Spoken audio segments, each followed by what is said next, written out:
Kisah sengsara dan wafat Yesus berdasarkan Injil Matius. Pertama, perjamuan malam terakhir dilakukan Yesus dengan para muridnya. Perjamuan ini yang dikenang selalu dalam perayaan Ekaristi di mana Yesus selalu hadir di tengah umatnya. Matius 26 ayat 14-35. Kedua, berjaga-jaga dan berdoa di Taman Getsemani. Matius 26 ayat 36-46. Ketiga, Yesus ditangkap.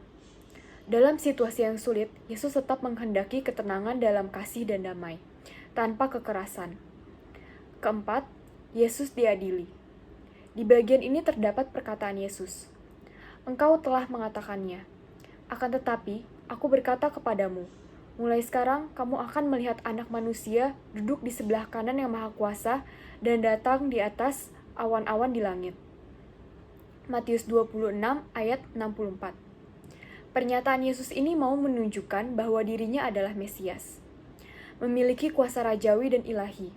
Dengan demikian, terjadi penolakan terhadap Yesus dan kelemahan manusiawi para muridnya yang ditandai dengan penyangkalan Petrus. Kelima, pengadilan Romawi. Matius 27 ayat 1-31.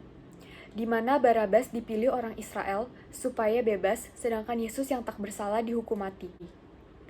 Keenam, penyaliban Yesus. Matius 27 ayat 32-50.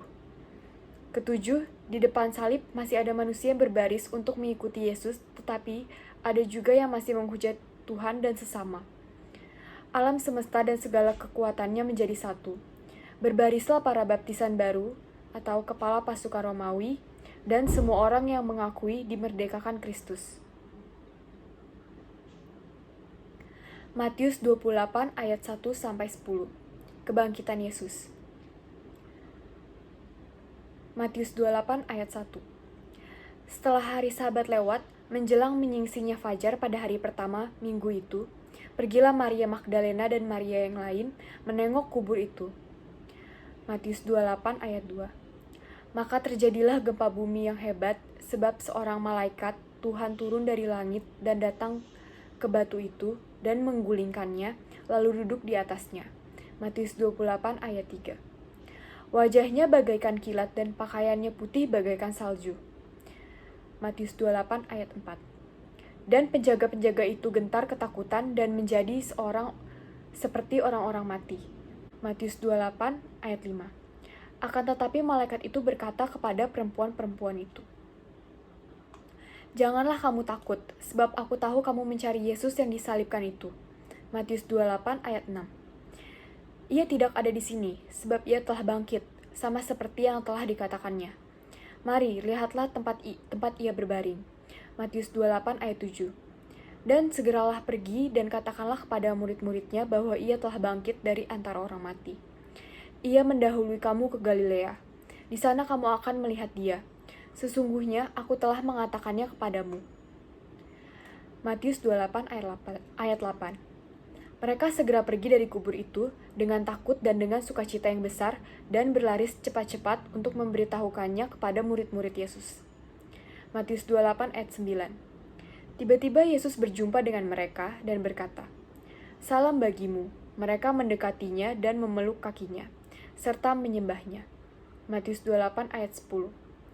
Maka kata Yesus kepada mereka, jangan takut, pergi dan katakanlah kepada saudara-saudaraku supaya mereka pergi ke Galilea, dan di sanalah mereka akan melihat aku. Makna dari sengsara dan wafat Yesus adalah, Yesus sudah memberikan kita teladan apa tujuan hidup kita.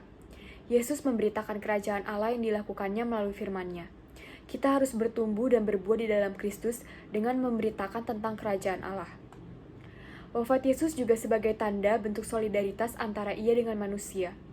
Hendaknya kita sebagai manusia bisa saling mengasihi satu sama lain, seperti Tuhan sudah mengasihi kita dan rela wafat untuk kita. Wafatnya Yesus adalah untuk menebus dosa semua manusia di muka bumi. Dari wafatnya Yesus, kita belajar apa itu arti kata pengorbanan. Kita dapat belajar cara mengasihi karena Yesus pernah mengajarkan tidak ada yang lebih besar dari kasih seorang sahabat yang memberikan nyawanya bagi sahabatnya. Sekian pesan yang dapat saya sampaikan tentang sengsara dan wafat Yesus dari Injil Matius. Terima kasih.